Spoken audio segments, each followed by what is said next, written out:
There isn't a business in the world that doesn't need to train its team members. Not one.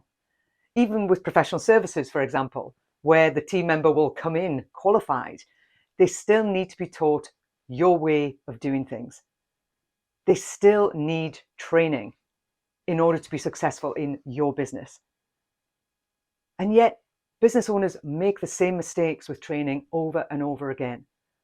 They allow Chinese whispers training, where one team member trains another team member who trains another team member, and by the time we get to team member number 4, the original way that we do things is completely diluted. Many business owners don't invest the time in training. They don't see it as important enough. I remember being trained my first few weeks at McDonald's. I was trained by somebody who absolutely had no time to train me. And he would show me things and go, right, so you do it like this. Okay, got it.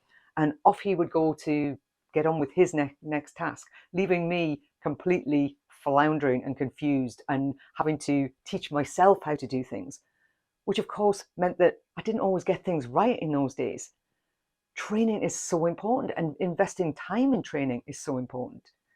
And even when business owners do invest time, they then forget the really important bit, which is follow-up, which is giving people feedback, which is saying, yeah, okay, you've done that bit right, but actually remember that you're meant to do this, this, and this as well.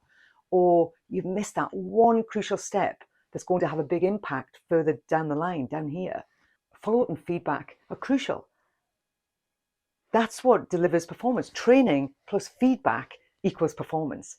And that's what you're looking to deliver from your training. That's why you invest time and money. What's that great saying? If you think training is expensive, consider ignorance. Really consider in your business right now, how many people are ignorant of how you want them to perform? How many people are you going, why can't they just show some initiative? Initiative comes from training plus feedback.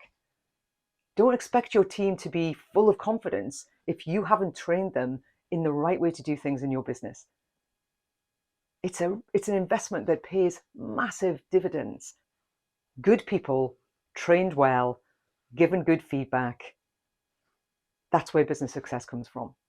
If you're looking for more tips, skills, and strategies to help you systemize your business and make it more consistent, then please consider subscribing to our YouTube channel. Use the button below.